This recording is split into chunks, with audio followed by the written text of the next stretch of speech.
What is up, my Squirtleites? It is I, your king, welcoming you back to more Let's Play Pokemon Black and White 2. In the last episode, we began our Pokemon Black and White 2 post-game adventures by battling Alder, the former champion of the Unova region, long before Iris ever was. And today we're going to be continuing with the post-game as we continue to head through the region onward from home where we started in the last episode here in Fluxessi City. We are going to be continuing on to Route 20, but I want to introduce somebody new to you today, and that is Paula. Paula is a Whalmer that I caught off screen in Undella Bay, and Paula is going to be very, very helpful for the rest of our adventure. She is my dedicated HM user. As you can see, we got Waterfall, Strength, and Surf on her.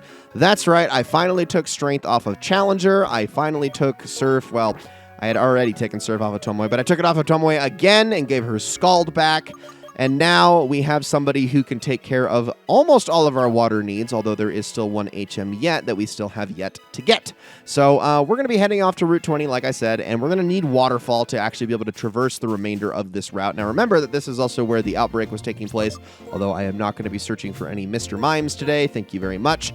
I already activated that. I don't know why I did that again. No, we're going to be heading on out, and we're going to be doing some surfing today as we look for various things that we have neglected on this route. We're going to be taking care of all of the remainder of the stuff that I honestly could have partially come back and taken care of, but I wanted to kind of save until later. Now, notice that we also have an item here. We're going to want to keep that dowsing machine handy as we go, get ourselves a heart scale. There's a number of items we can get in this area now that we are back to it, but obviously this is just the part we can surf on. The part we can actually waterfall to is a little bit further away. Now we're going to head down here. We got items over this way, max revives. These are all nice to have. Things I probably should have gotten earlier, rare candies as well. Those are going to be good too, especially as I am now running around with only 5 members of my team. For the time being. And oh gosh, we're immediately getting into a fight here. Okay, this is going to be fun. Now, I think the trainers that we're going to be fighting in this area in particular, I don't think they're going to be like super duper high level. Yeah, because they're just going to have ones that were like at level where they would have been when we first got Surf. So not crazy high level. We're not going to get much out of these, but hey, you can see I also taught Rock Slide to Challenger finally. So that's good. Meant to do that for a very long time, but unfortunately, I just had way too many HMs in the way, having Cut and Strength for so long. Was a bit debilitating for Challenger's moveset, but it wasn't like the worst thing in the world, obviously, because at least he gets stabbed from those HMs. Any HM where you're able to get stabbed, it does make it a lot more palatable, but Cut is never palatable because it's an awful move, but at least Strength can be somewhat decent when it's got a base power of 120 going. So I'm just going to keep Challenger at the front of the party for the time being as we make our way through here. In fact, I think all future battles that we go up against that are not specifically endgame trainers, I'm probably just going to end up skipping. So hang tight while I beat this guy real quick and get myself a citrus berry for my travel. Oh, no, sorry, a Lepa berry this time. I lied. My apologies. All right, well, now we can continue. Repel, we're off. Sure, whatever. I don't care. I'm going to keep making my way around here as I look, but I don't think there's actually much in this particular area. So now it is time for us to go up that waterfall. So let's go ahead and do that real fast, and then we can explore the last part of this route, the part of this route that we really could not do until like the very end of the game almost. So let's head on up. Couldn't really do this until Victory Road, honestly, but that's okay. Now, I obviously don't want to head up that way because that is, well, that is the way I want to go, isn't it? Yep, okay, because I think the rest of this is dead-ended. Well, hold on. We got more to this area. Here we go. Okay, this is interesting. Ah, it's another trainer. Okay, this one I will actually show because this is basically an endgame fight, kind of, I think. Let me see. Well, okay, never mind. Screw that. Not worth it. You would think the trainer up above the waterfall would be higher level than the ones below it, but apparently that was not the case. But at least we can get the item that is behind her, which is a sticky barb. This is pretty much an item that is only used for fling. It doesn't really have a whole lot of use otherwise. I mean, it can stick to the other Pokemon if they actually hit you, but generally you're not going to be using a sticky barb for that reason. I'm actually trying to remember like how much damage it does. Okay, it does 1/8 of their HP every single turn as long as it's latched onto them. So it is kind of like a thing. It's like pass along to them if they hit you, and then they will take residual damage unless they can get it back to you in some way, shape, or form. But that's pretty much all it is used for. Okay, let's talk about this area. We're going to head on inside to this cave. This is known as the Cave of Being. Welcome one, welcome all. And as we head in here, Professor Juniper is going to talk to us. Why, if it isn't May, that's someone with a Pokedex for you noticing a place like this. Still, this space, it's hard to put into words, but it feels full of something. Full of what exactly? A mysterious presence can be felt.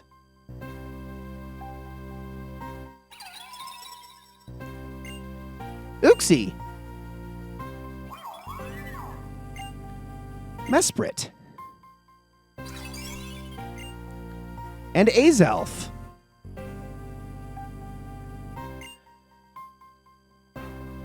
And off they go. Those three are Uxie, Mesprit, and Azelf. They're thought to be the Pokemon that gave us knowledge, emotion, and willpower. Still, I wonder where those three went. Hey, May! Look all over the Unova region and try to find them.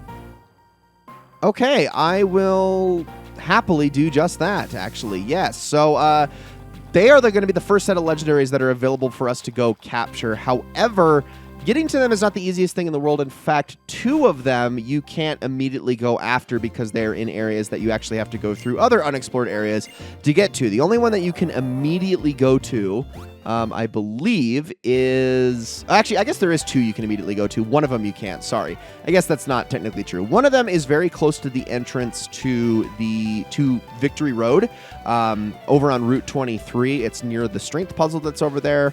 We'll talk about that a little bit later. Another one is at the top of Celestial Tower. That is the easiest one to go and get right now. But the last one is in a city that we haven't even yet been to, called Nacrene City. And we'll talk about how we're going to take care of all of those legendaries a little bit later. But yes, I do intend to at least try to capture every single legendary that is available in the game. I am not, however, like my Emerald playthrough, going to be showing those entire battles. I'm going to be doing the same thing that I have been doing through this entire playthrough, and if the first 5 Pokeballs don't catch, I will cut until we have caught each of them, but I am going to still show how each of them are gotten. Okay, nothing going on here, but we could take the boat to Castelia City, and honestly, I would really... I don't know why I did that, because we're not going to be in the wild for a while, but I would very much like to take the boat to Castelia, just because, well, we haven't seen this in a while, and we're going to be going there anyway, and I think it's a little bit more interesting than flying. Let's set sail.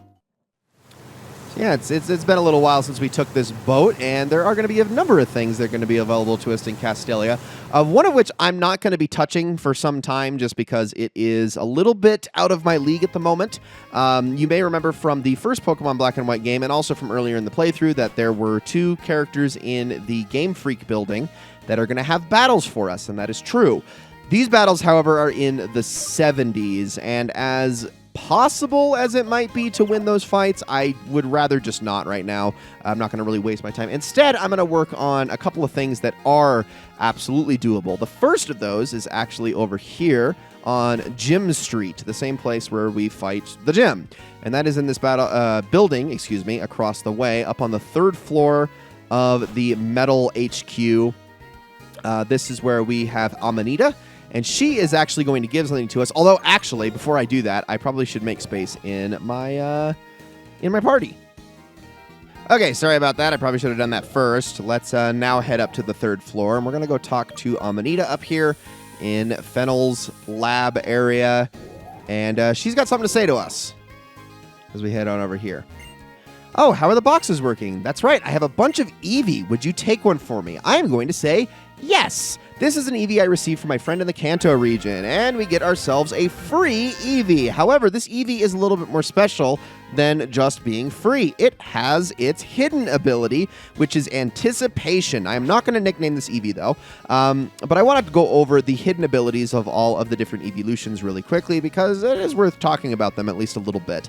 Now, if you're getting yourself a hidden ability Eevee, honestly, there are really only 2 Pokemon that you're specifically going to want to go after, and those are Espeon and Flareon. The other ones have okay hidden abilities, but nothing that's going to really set your world on fire. Vaporeon has Hydration, Jolteon has Quick Feet, Umbreon has Inner Focus, which, the lack of, the inability to be flinched while always going last anyway is kind of nice sometimes, but it's not the greatest thing in the world. Leafeon with Chlorophyll. It's not that great now, but later down the road, there is a physical equivalent to Solar Beam that's going to get added in a future generation. That's when Chlorophyll is going to be much more nice to use. For right now, though, relying on just Solar Beam and whatnot, and trying to play into its moves that way, it's okay. Honestly, you really don't want Sunlight going in any other circumstance with Leafeon, just because it just makes fire moves stronger, and that can be really bad. But once you get access to a certain move in a later generation, that ability will be much more useful. And then Glaceon has Ice Body, which, you know, Hail teams, they're a thing, and you can make them work, but personally, they're not my favorite. Espeon and Flareon are the most interesting because Espeon has Magic Bounce, which is just a fantastic ability. In fact, entire competitive teams have been built around this ability. Magic Bounce Espeon is generally regarded as the best competitive evolution that there ever was. It just reflects status moves back to the attacker and can be used in it can be used in just a lot of different circumstances, and is great for setting things up, especially when you get into Baton Pass and, you know, things like Calm Mind and whatnot, where you can transfer a lot of these statuses and, you know, things over to other Pokemon. You can actually make Espeon a very nice, not wall necessarily, but definitely a deterrent against a lot of other really strong competitive Pokemon, especially ones that try to use lots of setup moves. And then Flareon can get Guts. Now, Flareon on its own is not a super great Pokemon, but Guts can be a really darn good ability. The problem with Flareon, of course, being its speed, but if you give it something like a Quick Claw, this can make it really strong. So give it something like a Toxic Orb. Obviously, a Flame Orb isn't going to work, but something like a Toxic Orb, and its attack is going to be increased by 50% when Flareon already has the best physical attack of the entire bunch. So you put all this together, and if you make it work, and you can actually work around its speed limitations, this thing can hit like an absolute truck with Guts active, but obviously only for a short time until Poison takes it out or whatever. You can also use it with Paralysis, but I would highly recommend not trying to do that, because that just makes its speed situation even more dire. So yeah, that pretty much is it for the hidden ability evolutions. This one's at level 10, and this one is a male, which I was expecting it to be, because that is much more common than the female one that I got that turned into Kamina. So let me go put this EV back in the PC, and what I'm going to do is I'm actually going to get I'm probably just going to get Jack back out, if I'm being honest. And what we're going to do is we are going to be boarding the Royal Unova. All right, so we're going to want to head down this direction, and we're going to be heading straight on over to the Royal Unova. It is a Saturday, the day that I am recording this, and because it is autumn, 6 to 8 p.m. is the sweet spot. It's currently 6:40, so we should be able to get right on. Now, because it's a Saturday, we're going to actually have a lot of trainers on board today. Welcome to the Royal Unova. Ticket is 1,000. Let's get on board. So this is going to be kind of tricky, because today we actually have a very high number of trainers that we're going to have to go over. But I'll see if I can get to all of them in one run. This is functionally the same as it was in the first game, but I mean, you got to talk to the crew members to figure out how many passengers there are all and all that stuff, but obviously a lot of it does also come down to luck. Thank you very much for sailing with us on the Royal Unova. The number of trainers aboard the Royal Unova today is 6. Now, that's not the most possible. Sunday there is 7, but it is more than any other day of the week. So let's begin. We're going to try to get in as many battles as is possible to try to get as much experience as is possible. I don't know if I'm going to be able to get 6. So 5 blows of the ship's horn tells you that this entire thing is over. Let's start by talking to you. Seems the number of trainers in the cabins with blue doors today is 3. Okay, there's a hint. I don't think this one will say anything. Yep, he just says the observation deck. And a lot of cabins in this big ship, I would like to give you advice because you need help finding trainers. Do you want to listen to my hint? Yes. Today, as for the people, we have 1 on the port side, which is the left side of the ship, and 5 on the starboard side. So those are our hints. Lots of blue doors, or 3 in the blue doors, or, well, actually exactly half in the blue doors, and then 5 on the right side of the ship. So let's see, 2, 5. I mean, I have a pretty high chance. Yeah, a 5 out of 7 chance of encountering trainers. So let's try all the blue door ones first, just because we want to get this going quick. So let's talk to you. Everyone on the days off, Corporate Warriors ready for battle. Let's go! All right, let's do this thing. And of course, once we run through all of the blue door trainers, we're going to want to move on. Finding the one on the port side is going to be very difficult, though. But I will do my best. And he's going to have an Ariados, which is actually perfect because I am leading off a Challenger here. So I'll just hit you with the good old fly as well. And this is, I know this episode's already been a little bit long, but just showing this off, I think, is going to be a good place to kind of end this entire thing. And we'll worry about everything else in Castelia City. Actually, I don't think there is anything else in Castelia. I think we're headed off to Nimbasa in the next episode, actually. So, my bad. All right, Floatzel is next. I am going to switch on over to... I would say Johanna for Giga Drain, just because he's at the lowest level. But heck, I'll just go with Kamina. I'm not going to make this any harder than I need to, especially with them a few levels above my Pokemon. It's better safe than sorry, I would say, at this point. All right, Floatzel. Here we go. So you are going to get a taste of... Let's just do a Thunderbolt. I'm sure this will be enough. Like I said, Kamina's been so strong in this entire playthrough, I can't imagine that she's not going to be able to just knock this thing out in one shot, and she does! Sweet. All right, so that's one trainer down. A reminder that the time inside the battles does not count towards the time outside of the ship. The total time that you're going to be spending is about 3 minutes. Well, a little more than 3 minutes, as the horn blows every 45 seconds, I think.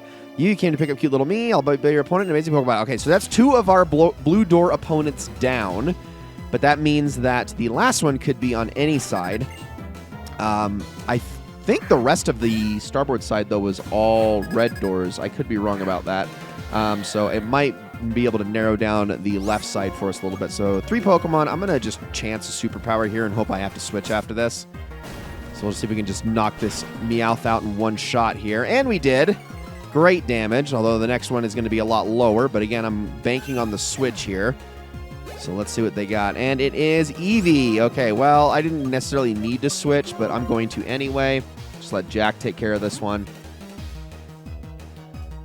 If we can get all 6 in, that would be awesome, because if we do it today, we will get a Rage Candy Bar, which is, I mean, it's not a super great item. It's basically just a full heal, but it's also free. The best one to go after is the Sunday reward, which is... In fact, let me just go over all these. So Monday, Wednesday, and Friday, you get a Lava Cookie, basically a full heal.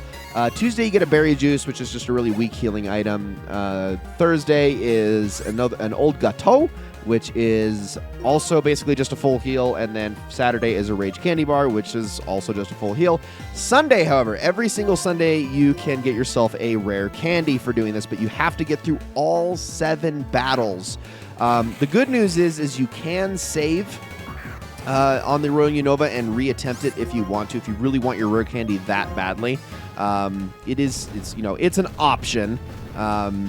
And then, as soon as you, fail or the horn sounds and you're like, oh, sorry, you didn't make it, then you can just instantly reset and go after that. That's always an option. But I don't know if a single rare candy is really worth that, especially when the battles provide more than enough experience for one rare candy. Okay, so we're going to have to start taking chances now because, yeah, like I said, every other door in here is red. Let's just try to hit them one by one because we still have 3 trainers on this side. So you've been traveling all over because I wanted to prove Pokemon from the same place as me can make it in the world. I won't lose to you either. Okay, so that knocks out another one. But now we're down to 50% odds of running into a trainer in the other 4 cabins. Obviously, we don't want to run into too many that are going to take too much time. Ooh, a Tauros. All right, this is interesting. I think what I'm going to do is... Oh, at level 63, man. This guy's strong. I'm going to lead with a Crush Claw.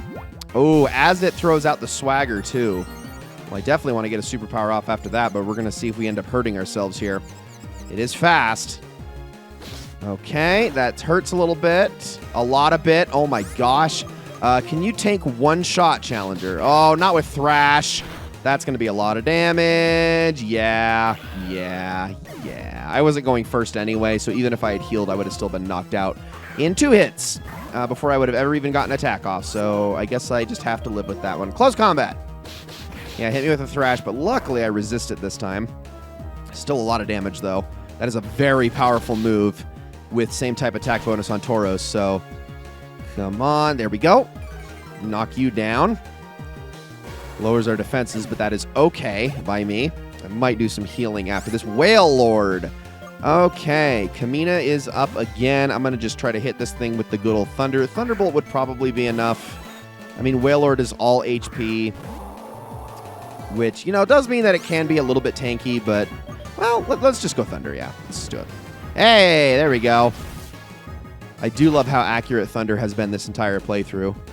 I'm sure that karma is going to come back to bite me in the ass at some point, but for now, it has held pat. So thank you very much. All right, that leaves 3 trainers down, 3 to go. Again, 1 on the left side, 2 on the right side. All right, I am going to check this cabin just because we're next to it. We're going to just bite the bullet here. We haven't gotten a single sound yet. You're looking for Pokemon trainers, so I don't know where to find them, but the crew may know where they are. Okay, there goes our first horn. So we are okay. Now let's go up to this one. And actually, I probably should be looking because there is actually a list of sprites that these trainers can be. This can be one of them. I feel sick, but I'm a trainer. I'm not going to lose to seasickness. Let's battle. Okay, yes. Yeah, there are 5 sprites that you have to be wary of that are going to be heavy talkers that are going to waste a lot of your time because if you run into them, that instantly skips to the next horn. We just ran into one of them, which is the old lady. Yeah, this is why I should have checked that. Another one is, I mean, it's kind of hard to describe these exactly, but I'll try to. One of them is like a bigger guy in an orange shirt. Another one is the businessman with a suitcase. Then you've got the gentleman with like the brown fedora. And then finally the, I don't really know how to describe her other than just a girl. It looks like she has pigtails, I think, but that's pretty much it. Everyone else that you run into is not going to be a heavy talker or is almost guaranteed to be a trainer. So, yeah. Is much easier to narrow down here. Let's just knock this Fearow out. Problem is, none of these Pokemon I've been going up against are really good for my Volcarona to deal with here. Well, sure, I will take that with the leftovers. Linoon. Do I switch to Jack for this one? It is going to be fast. You know what? I'm just going to go with Johanna here and see if I can't do some damage. Because I'm really trying to get him to level 60 here. I mean, we have a lot of training left to do with our team, honestly, before this endgame is finished. I need everybody to gain about 15 levels before I'm ready to call this Let's Play, and I'm serious about that. It's going to be a lot of work. Of course it missed, but luckily it decided to use Rest like a dummy. Let's hit it with a Heat Wave. There we go. Oh my gosh, that was a lot of damage. This is going to hurt, though. It's going to hurt a lot. Oh, and Flame Body. That's going to hurt even more. And that slash actually hurt a lot less than I thought. I forgot how bad Linoon is. Like, it's unfortunate. It obviously gets a lot better once it gets its next form in Generation 8. But for right now, it is not a good Pokemon. Just one of those ones that are like, man, I feel like you should have another evolution. And that was actually true.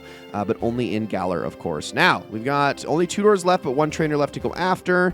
Let's head on into this one, and this is not one of the heavy talkers. Doesn't the ship get you all excited? I went completely wild while I was all wound up like this, and they locked me up in this room. I won't cause me trouble. Let me out of this room. Okay, not a trainer, though, but he wasn't a heavy talker either. So we are fine, which means that this last one is guaranteed to be a trainer. But then finding the last one is going to be tough. So that was one of the heavy talker sprites, but we are okay with that. It's fine. It's still a battle. 2 this time. Socialite Cassandra, a Liepard. All right. I do have X-Scissor on my Tomoe here, but I don't know. Do I want to use that? It's probably going to fake out first. No, it's going to Nasty Plot. Okay. Actually, this Liepard might be leveled beyond fake out at this point, so maybe not. Maybe we can one-shot this with this Liepard with the X-Scissor here. Yep, we did it. Okay, that's going to push Tomoe to level 58. Not bad. And then we've got, well, after the leftovers fully heals us, we've got Arbok. Okay, I am going to switch back to Johanna for that one, and I'm going to use Psychic on this thing. I'm sure we'll have the speed advantage here.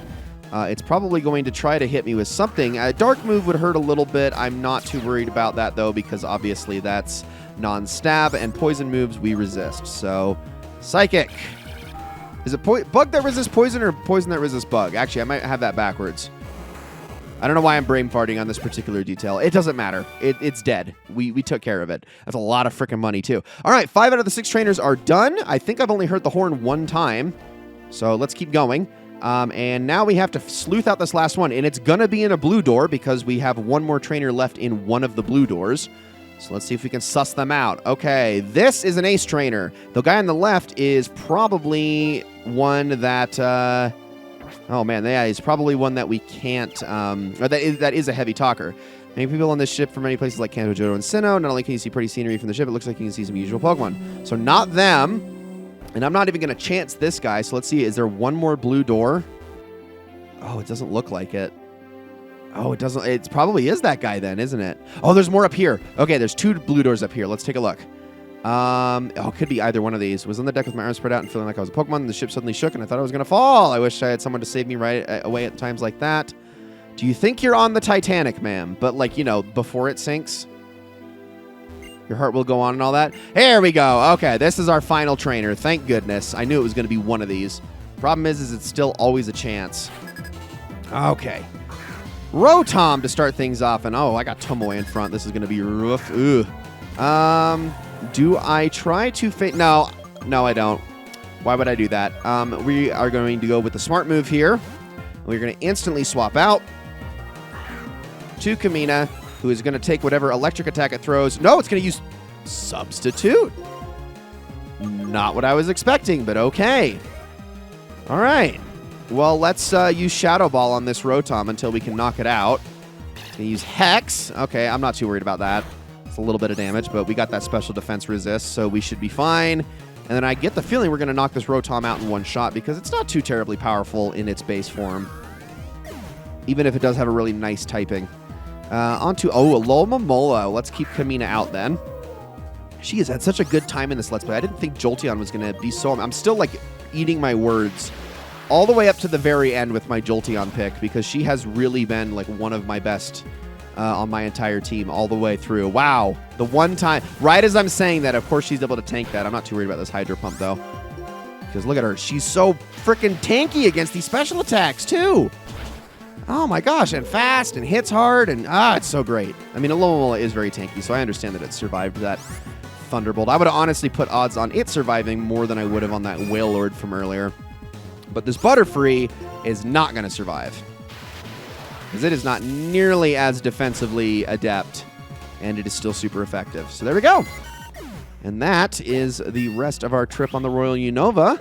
But of course, if we have enough time left, we might as well go out onto the observation deck and at least see the voyage come to an end. Don't know how much we have left.